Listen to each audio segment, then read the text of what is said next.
This was a few years ago.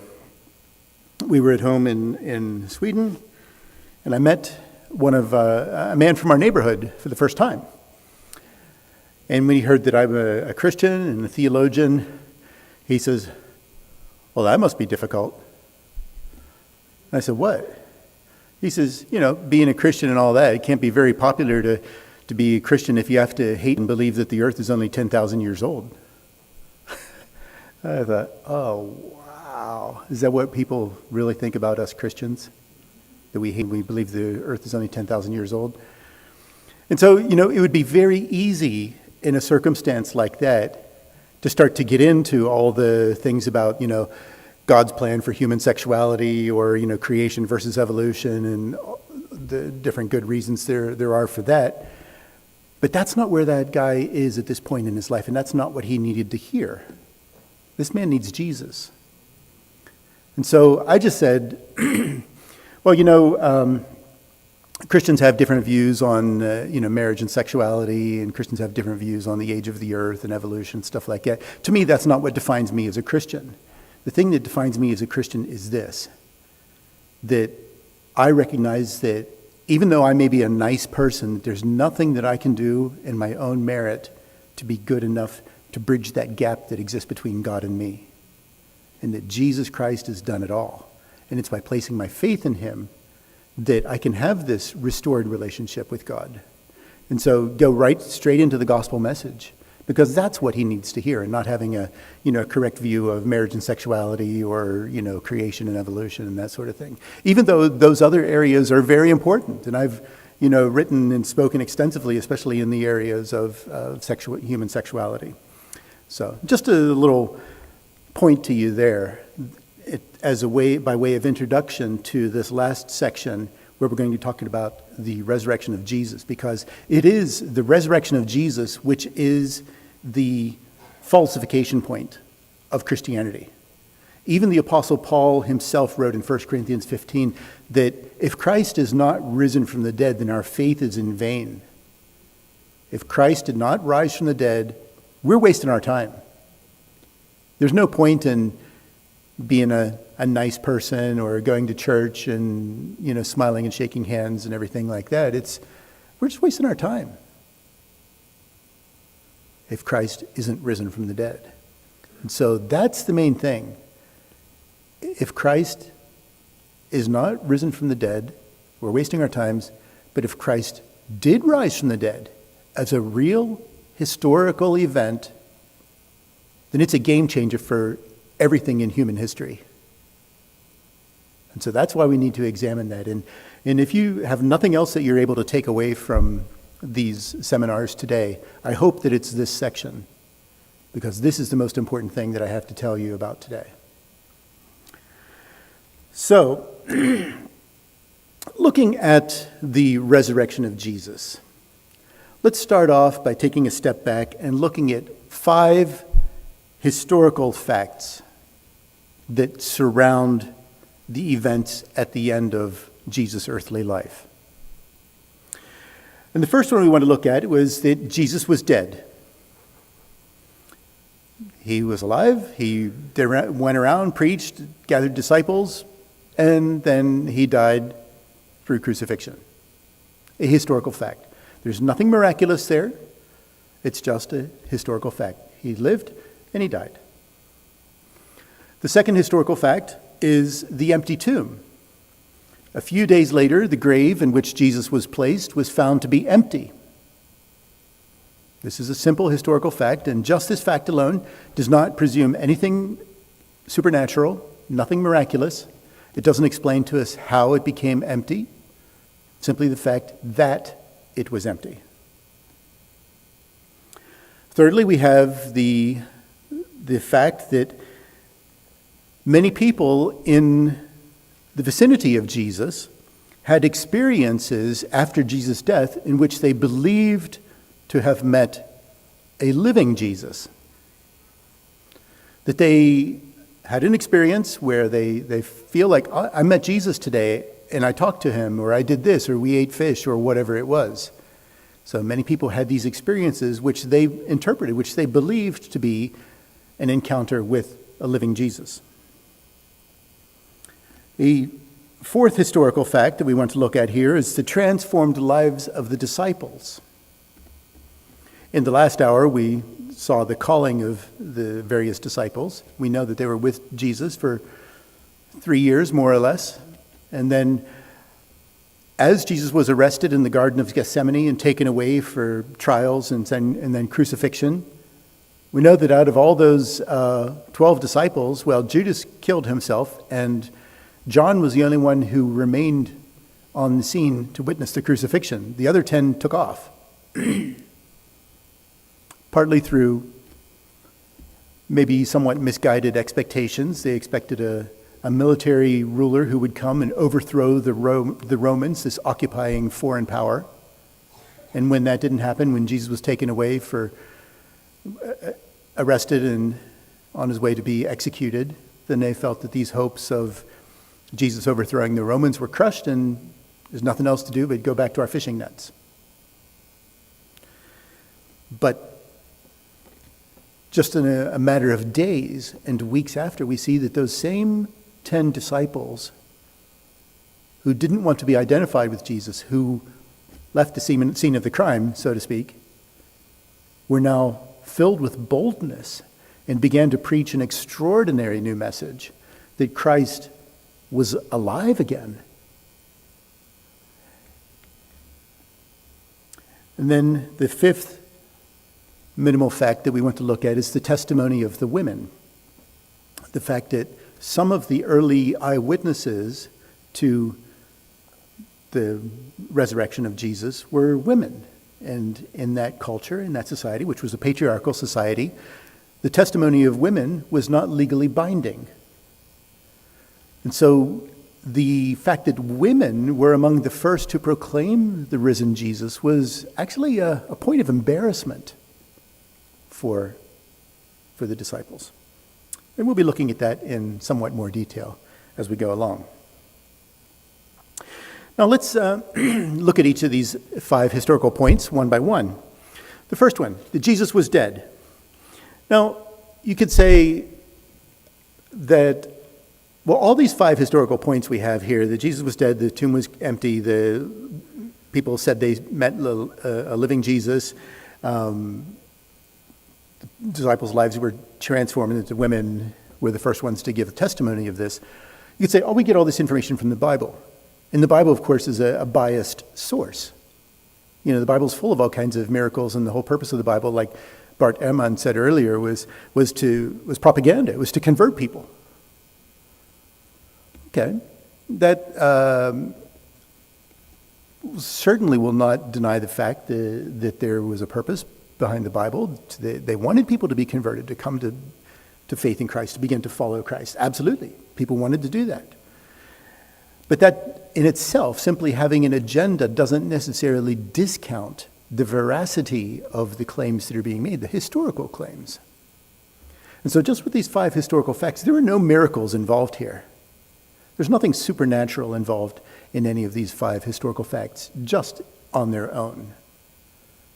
And so, as a historical document, like we saw before lunch, we have good reason to believe that these documents were written by men who either were eyewitnesses themselves or who based their information on the testimony of eyewitnesses. They were at the right place in the right time. And so when they give information about these non-miraculous events, then I think that we have good reason to accept that as a reasonable representation of what actually happened there. So the Bible as a historical document, I think that we have good reasons to believe what the Bible is telling us historically. But not only that, we do have other so-called extra-biblical sources that confirm a lot of the information that was given here, and not all of it comes from Christians. For example, the fact that Jesus was dead. We have a number of historical documents that talk about this, including the Gospel of Thomas, the Gospel of Truth, the Acts of Pilate, the Treatise on Resurrection. Now, those 4 documents, I think, have less or marginal historical value simply because they were dated much later. We're talking about late 100s and early 200s. And so they're much farther removed chronologically than anything we have in the Bible itself. So those I take with a bit of a grain of salt. But then we have other historical documents like Tacitus, a Roman historian, Josephus, a Jewish historian, the Talmud, these Jewish commentaries on the scriptures, Lucian, Marabar Serapion, and others, who all attest to the fact that there was this guy named Jesus. He went around, he gathered disciples, he preached and stuff, and the Romans killed him. So they all attest to that fact. They don't say anything about resurrection. They just say there was this dude named Jesus, and this is what happened to him. I think we also have good medical reasons to understand that Jesus was dead. And that is when we go and look at what happens to the human body during the process of crucifixion. Now, it would have been impossible for Jesus to have survived a crucifixion. The Roman soldiers who were in charge of executing Jesus were professionals. They did this regularly, and they knew exactly what they were doing. So when a person was crucified, they were tied or nailed to a cross. Now, the cross was probably more T-shaped rather than the cross that we think of that has the part sticking up on the top. The part sticking up on the top was probably just the sign that had the accusation of that person's crimes written on it. In this case, it was Jesus, the King of the Jews, that Pilate had written there. So it's probably more T-shaped. And as we know, these the vertical pole was permanently embedded into the ground at the place of execution. Now, Jesus, as we know, carried not the entire cross through the streets of Jerusalem, but probably just the top part, the part that would go across the shoulders and that the hands would be tied or nailed to. This is the part that Jesus carried through the streets of Jerusalem. And so then when he came to the place of execution, to this Golgotha, and his body was raised up onto the cross, and then that top part would be placed on top of the perpendicular part, the vertical part, like this. So now on this vertical part, there was also a little piece of wood that would stick out like that. And that's where Jesus' feet, or the person being executed, where that person's feet would be attached, or where the feet would rest. In Jesus' case, they were nailed. Other cases, they would have been tied there. And actually, archaeologists in Jerusalem have found the remnants in an ossuary, one of these stone boxes where people put the bones of a dead person after the soft tissue had decayed. And this man's name was John, basically. And he was executed specifically in that matter. And we see that those bones were broken just above the ankles, and that there were nails through the heels there. So here was another person who was executed who had been nailed to his cross as well. And his bones we found 20-some years ago in Jerusalem. So when Jesus or another person being crucified had their feet against this little part sticking out there, it would be natural to sink down like this with bent knees. But with your arms up in the air like this and bent knees, if you stay this way for a really long time, I find that even I've just been holding this position for a few seconds, but I'm already starting to become a little bit short of breath. And you can't do this and stay like this for hours and hours on end, because the muscles here start to contract against the lungs and make it more difficult to breathe.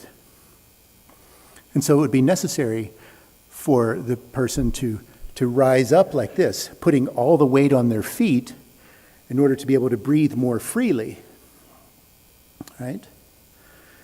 But because of the wounds in the back after a severe beating, and probably because the surface of the wood of the cross may probably also be very rough. It wasn't like the smooth, polished crosses that we sometimes have in our churches today.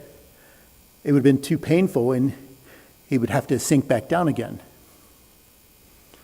And so this would have gone on for hours, and maybe even days, as the professional executioners watched their prisoners being tortured in this way.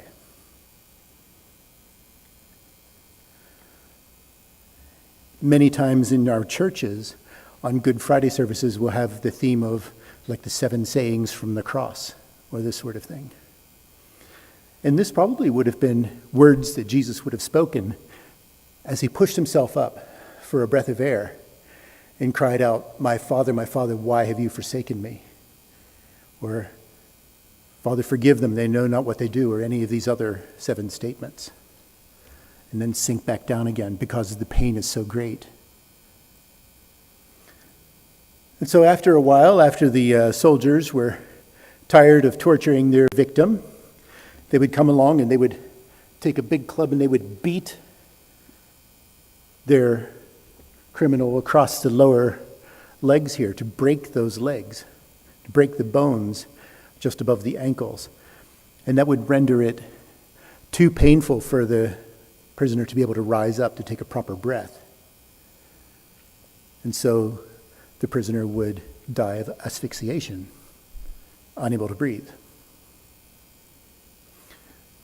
Well, these were professional executioners, and they knew what they were doing. And so they could see after a matter of hours that Jesus was no longer raising himself up to take a breath, that he was just slumped over like this on the cross. They knew he was already dead. So when they came around to break the legs of the 3 men who were being crucified that day, they saw that he was already gone. He's already dead. But just for the heck of it, one of them takes a spear and stabs Jesus in the side, kind of just to make sure. And of course, there's no movement, no response. He's already gone. So it would have been medically impossible to survive a crucifixion at that time. So for these reasons, both historical reasons, the historical material that we have available to us, both in the historical documents in the New Testament and extra-biblical historical documents, we can accept the first historical fact that Jesus was dead. Then when it comes to the second historical fact, the empty tomb, we see there that we have, once again, a number of historical documents, both the biblical historical documents that say that the tomb was empty, and non-biblical, extra-biblical documents, historical documents, many of the same ones that were listed previously there from Tacitus and Josephus and others that say that, the grave was empty, nobody knows why or whatever, or may place some sort of accusation against the disciples stealing the body away or something like that. So, but at any rate, the tomb was empty.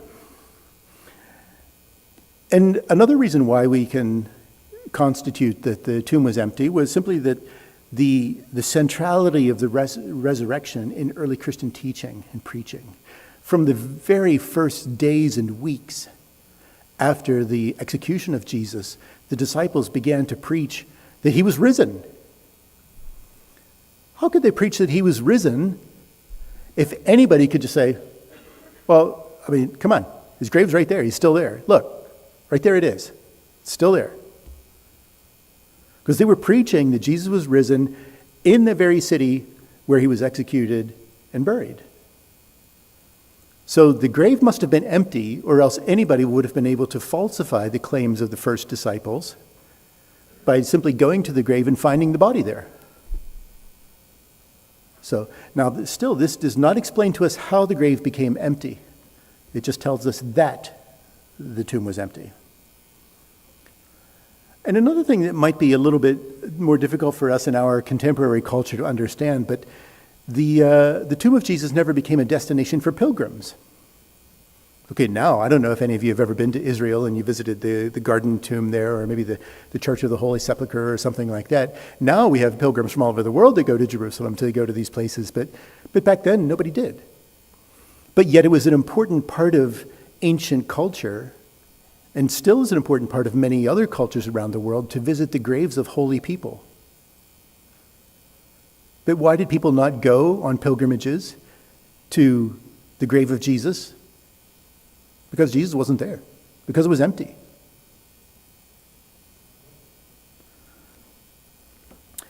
We see that both Christians and non-Christians could admit, they were in agreement over the fact that the tomb was empty.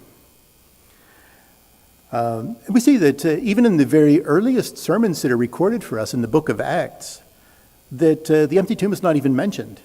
Like when Peter is preaching Christ on the first day of Pentecost in Acts chapter 2, he doesn't even mention the empty grave. And that's because everybody just took for granted that it was empty. Everyone knew that it was empty. And so Peter was simply providing an interpretation as to what this entails. What implications does this have for you and me right now, the fact that Jesus is risen? Another important factor here, where we see that both Christians and non-Christians admitted that the tomb was empty, was that the Jewish people at that time did not have this concept of a resurrection from the dead that would happen shortly after a person's death. Now, there was an understanding of resurrection and an understanding of eternal life, but that was the idea basically that at the end of time, God will raise up everyone from the dead to face judgment and to receive their eternal reward or their eternal punishment. But that's something that's going to happen at the end of time. It's not something that's going to happen now. It's not something that's going to happen days from now. So everyone believed in the empty tomb. The dispute was over why it was empty or how it became empty. Now we see also that there was a Jewish cover-up in Matthew chapter 28, where as you remember, when Jesus was placed in the grave, there was a group of Roman soldiers who were placed there to guard the tomb, ostensibly to make sure that nobody would come in and steal the body or whatever, but the guard was placed there. And then after the resurrection took place, the guards are called in to give an account of what happened. Why did they, why did they not perform their duties? And so the Jewish officials bribe the Roman soldiers to say that the disciples came during the night and stole the body away. Okay, so that in itself is an admission that the tomb was empty. Once again, it doesn't explain how the tomb became empty, but it is an admission that the tomb was empty. And the fact that the Jewish officials were going to give the guards money to say that the disciples stole the body is also an indication that the disciples didn't actually do that, because why would the Roman guards need money to lie about it if that's really what happened? They would just tell it like it is, if the disciples really had come and taken Jesus' body away. So we have a number of different reasons here also to establish the historicity of the fact that the tomb was empty. Okay. So far, we still don't know why or how it became empty, just that it was empty. So then we move on to the third historic fact, and that is that a number of people had experiences where they say that they met a living Jesus sometime after his death. Now in 1 Corinthians chapter 15, I'm going to turn there very quickly.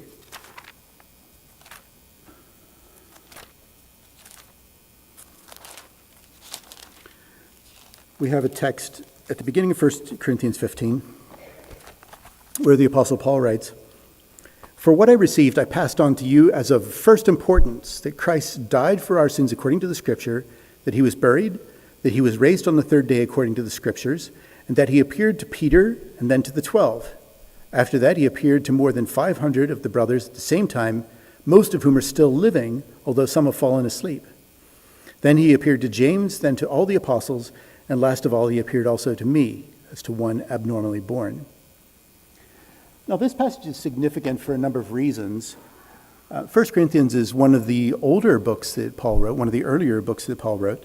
But here, Paul is saying, what I'm communicating to you is what I have also received. So he's passing on information that predates the writing of the New Testament.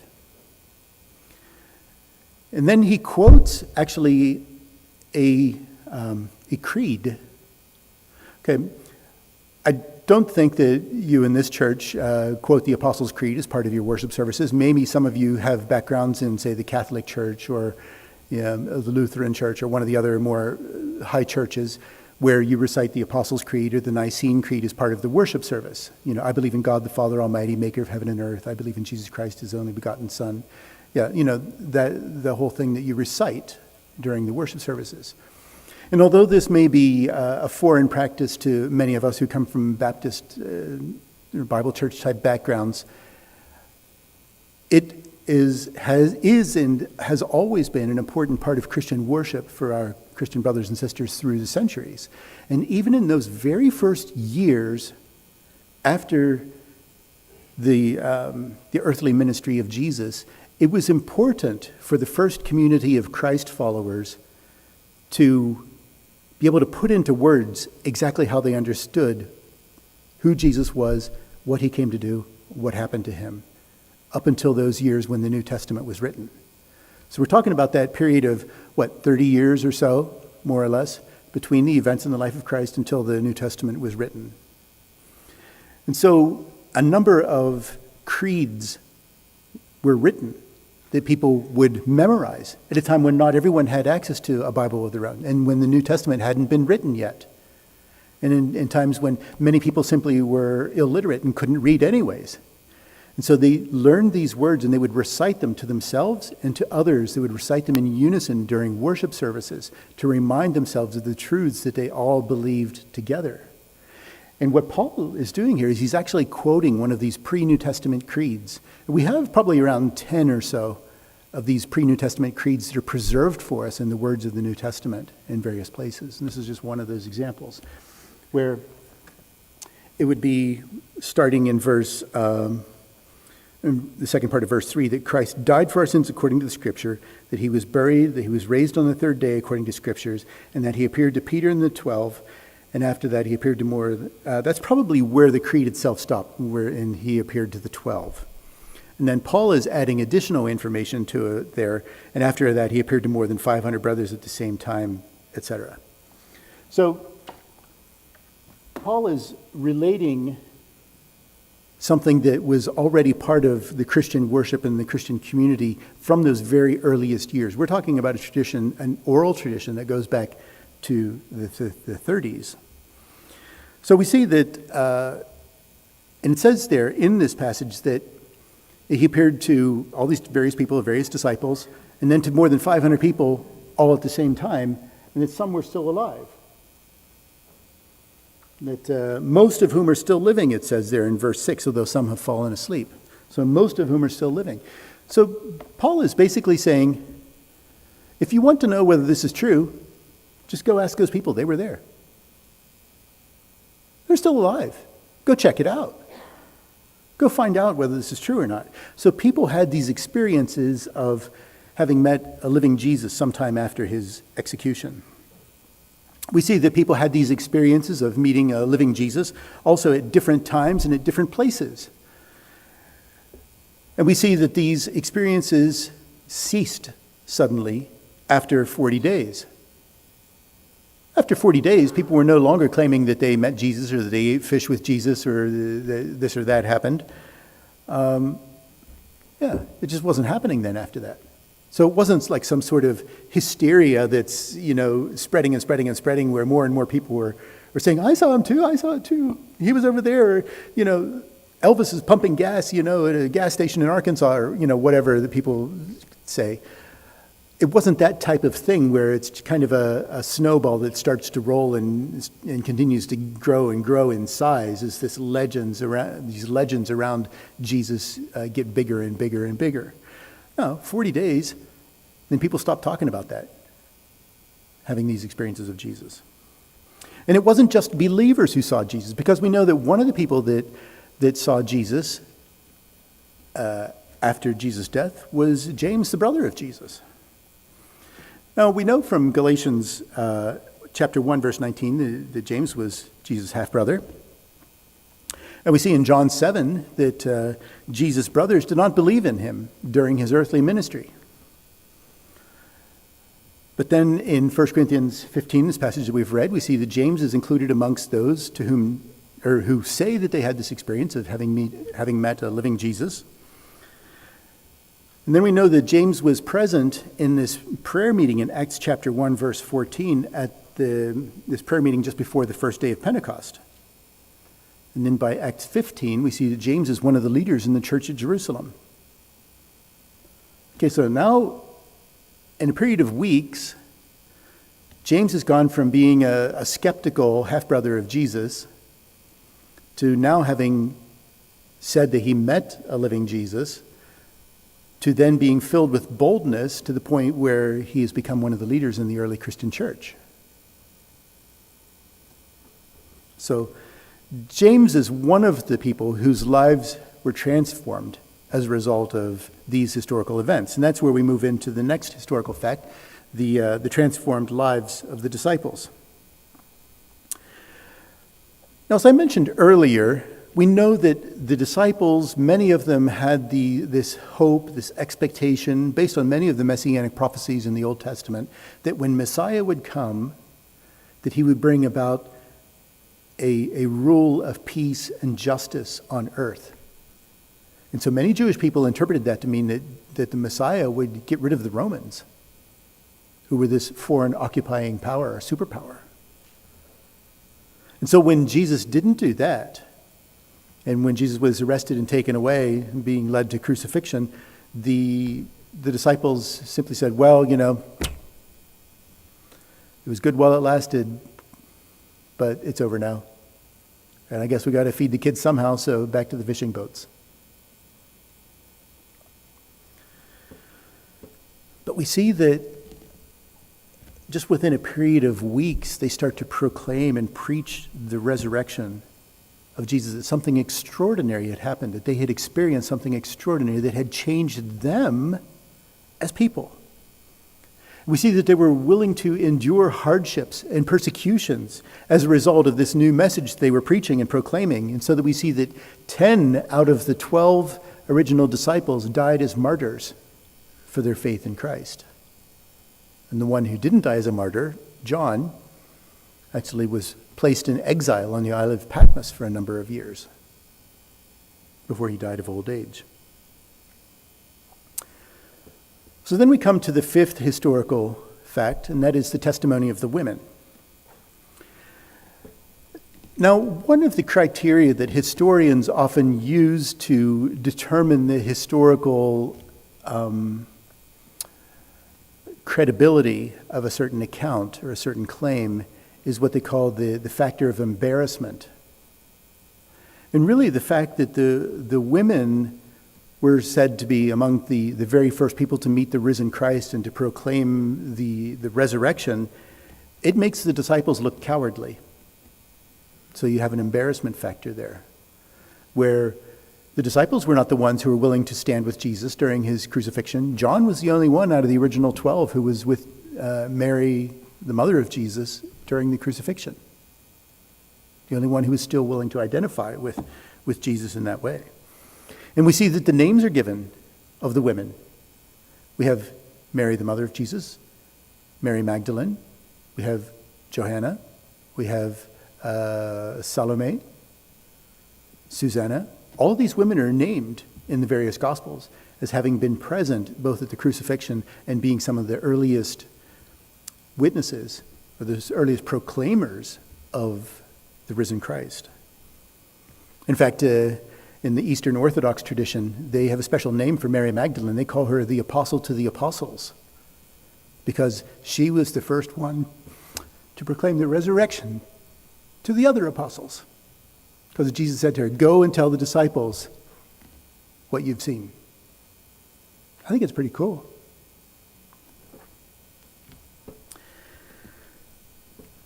Now, the testimony of women was not legally binding in that culture at that time. So, if there was some sort of dispute between two people that, one guy promised to give another guy, 100 sheep in return for a piece of land or whatever it might be, whatever sort of transaction they'd agreed to, and then there was a dispute or a disagreement about that later on, you couldn't bring in, the wife of one of these guys and say, no, I heard him say that. That didn't count. Nobody would listen to what she had to say.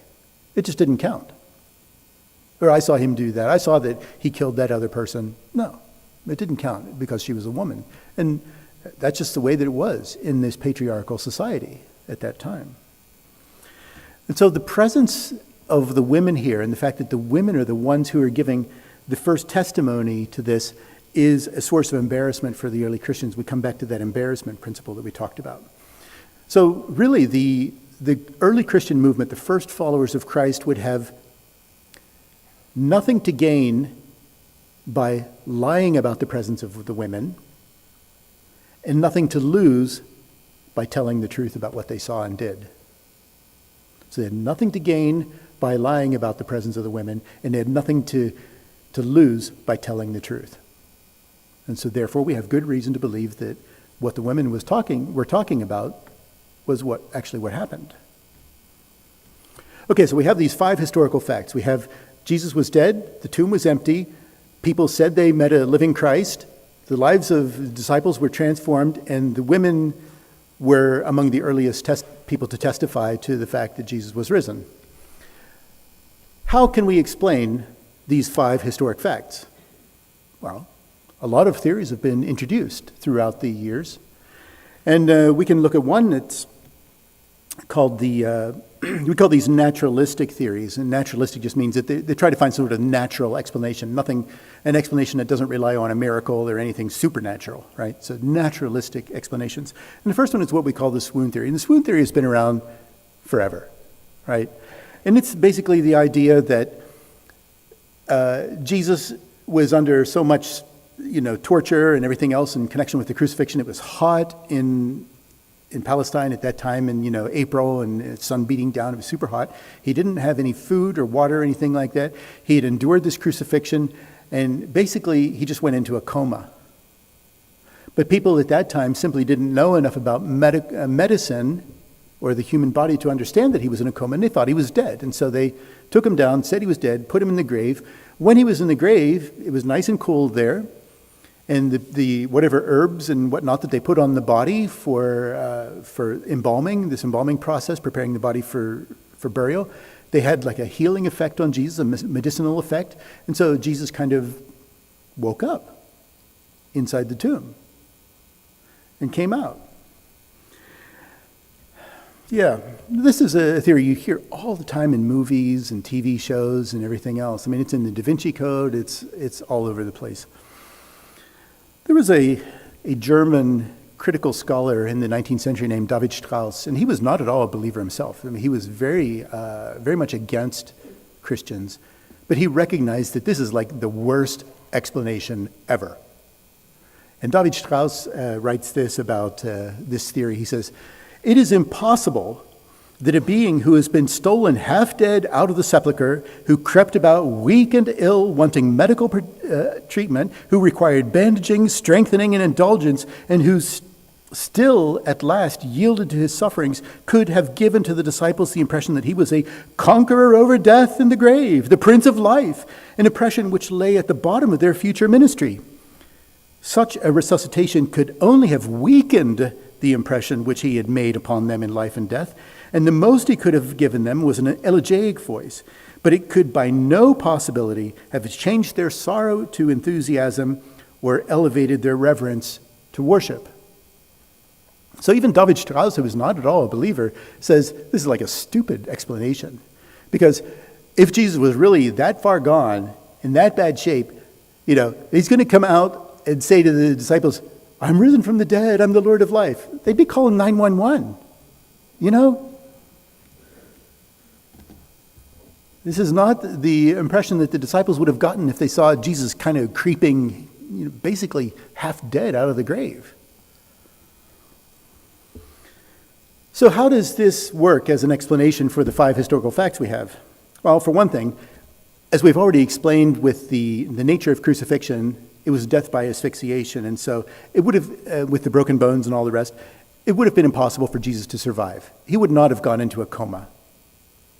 Because even if he had, in the midst of all the torture and the suffering, gone into a coma, if you stop breathing, you're going to die. If you don't have some sort of breathing aid, which of course he didn't have as he was hanging on the cross. And then he had no type of medical help, no food, no water, anything like that. Nothing that would have helped him towards any sort of recovery or to come out of this coma. And then he was inside the grave that was sealed shut with a stone. How is he going to move the stone from the inside and come out? If he's that weak after all the suffering that he's experienced. And there are other things you could say about this, coming out and proclaiming himself as Lord of life when he seriously looks like death warmed over. And some people, and I think, my friend Dr. Gary Habermas at Liberty University would also say the Shroud of Turin is probably authentic, and that we have good historical reasons for believing that the shroud is authentically the shroud that Jesus was buried in.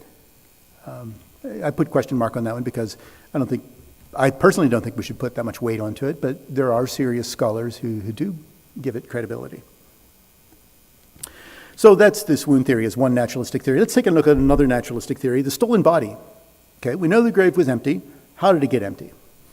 Right, so there are two variations to this theory. One is that the disciples came and stole the body, of course, because, they wanted to let everybody know that Jesus was risen, so they stole the body away so that they couldn't just go to the grave and show them.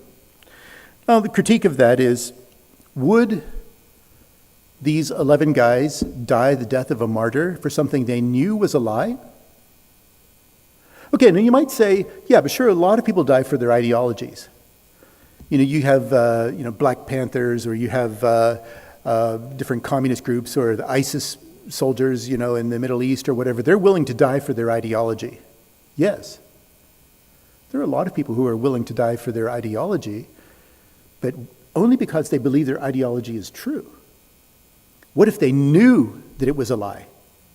Would they be willing to die as martyrs for their cause if they knew that it was wrong, that it was false, it was all made up, that it was a lie? No, I think it's highly unlikely that 11 men would die as martyrs for something they knew to be a lie. This theory that the disciples stole the body away simply doesn't explain the conversion of James as one person who was a skeptic during Jesus' earthly ministry, but then who saw what he said was the living Christ and was transformed and became a leader in the early church. It doesn't explain the other people who said they saw the living Christ. These 500 people at one time, of whom the greater part were still alive. It doesn't explain how these 11 cowards who had left the scene of the crime, who had left the site of Jesus' execution and returned to their fishing boats, how they suddenly, just a matter of 36 hours later, would turn and go up against the Roman guards who were posted at Jesus' grave. What would cause such a change? That they would go back and go against the Roman guards. And then we look at this Jewish cover-up that we talked about earlier from Matthew chapter 28, where the Jewish officials were willing to bribe the Roman guards to say that the disciples stole the body away. If the disciples actually had stolen the body away, the bribe would have been certainly unnecessary. Okay, so the disciples didn't steal the body, but what about the Roman soldiers? Maybe they did too. Maybe they were the ones who took the body because they heard all this chatter, amongst the Jesus followers about him rising again and stuff, and so they wanted to preclude the possibility of the disciples coming and stealing the body away, so the Romans took the body first. Okay, well, that's pretty simple. When the disciples started preaching the resurrection of Jesus, they simply could have brought the body out and showed it to them, said, yeah, you guys are just stupid. Look, here he is, still dead. Get real. And it doesn't explain the experiences that all these people had of having experienced or saying that they had met a living Jesus after his death. Right, so we'll move on to another naturalistic theory, legend. Bart Ehrman, this scholar that I've quoted several times here this morning, basically says that it's a legend, that enough time had passed from the events in Jesus' life to the time when the New Testament stories were written down that all this, these legendary accretions had just kind of grown. The story kept getting bigger and bigger and bigger in the retelling as they retold these stories, second, third, fourth, fifth, 19th hand, as he says.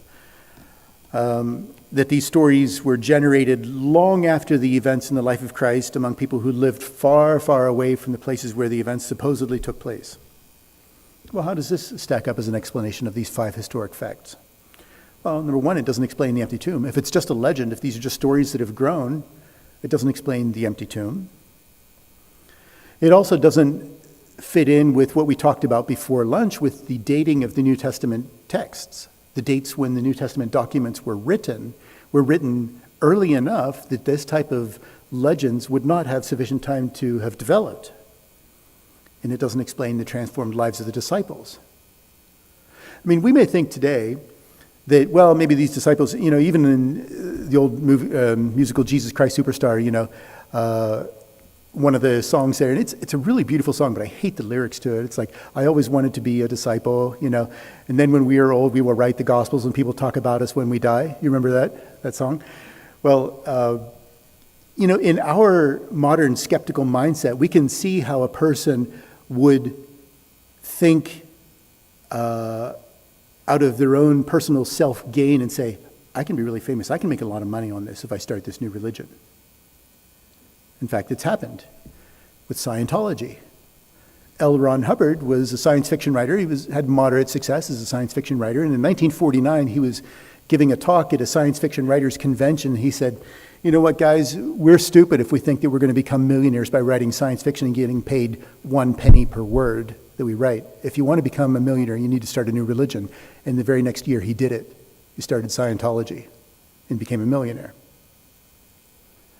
So this does happen in our day and age, but this would have been an idea so far removed from the worldview and the mindset of the disciples at that time, who were honest, God-fearing Jewish men.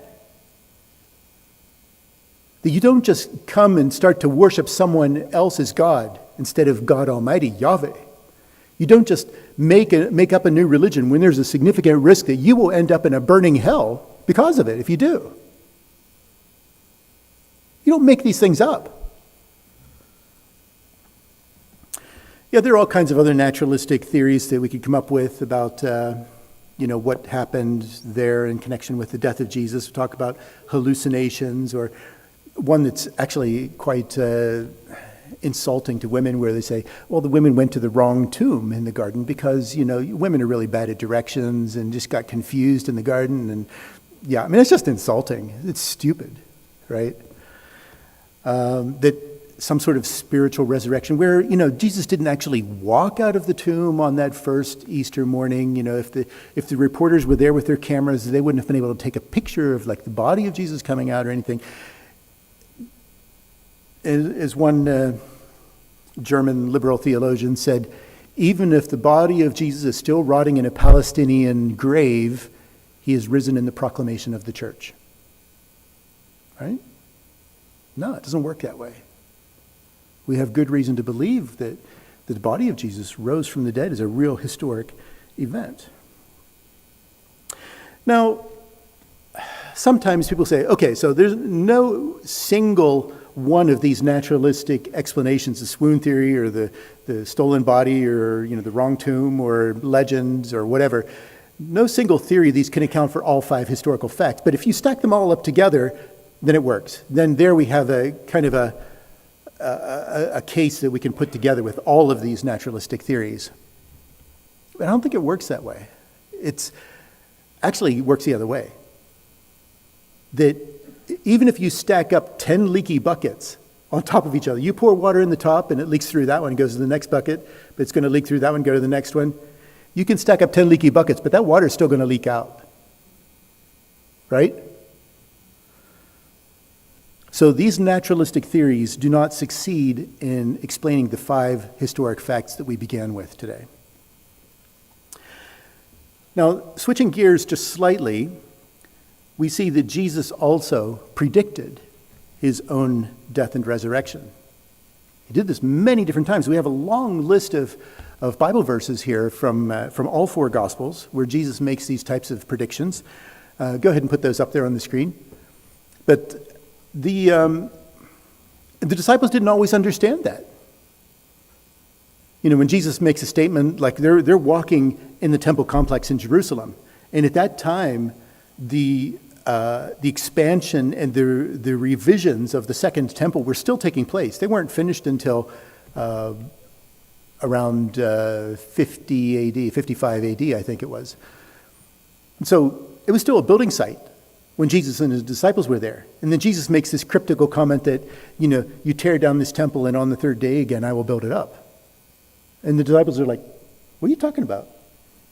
They've been like building this thing for decades, expanding the temple complex. They've been building this thing for a really long time. What do you mean you tear it down and I'm going to build it up on the 3rd day? So they didn't always understand the predictions that Jesus was making, but they are very clearly predictions of his own death and resurrection. So I think that when you start to add all these things up, we can make these types of conclusions. That, number one, we have the failure of these naturalistic theories to explain the 5 historic facts that we've talked about, plus Jesus' own predictions of his crucifixion and resurrection, plus these 5 non-historical or non-miraculous historical events that we've started out with, they can only lead to one conclusion, and that was that Jesus Christ rose from the dead as a real historic event. If the journalists had been there with their cameras, they would have been able to take pictures of his body coming out of the tomb. It was that real.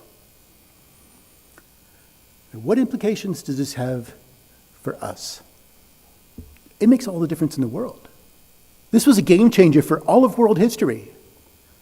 Not just because Jesus was an influential preacher, but because we know that this happened as a real historical event. Therefore, we have reason to believe a lot of the other things that Jesus said that we have no way of testing or proving the truthfulness of the statements. So when Jesus says, I am the way, the truth, and the life, and that no one comes to the Father except through me, we have reason to believe that. Because God would not raise a heretic and a false prophet from the dead.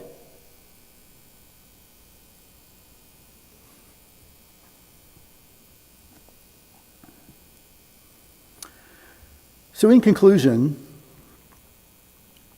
as we round off our day of apologetics together, there are several things I would like to leave you with. Number one, choose your fights carefully. Right?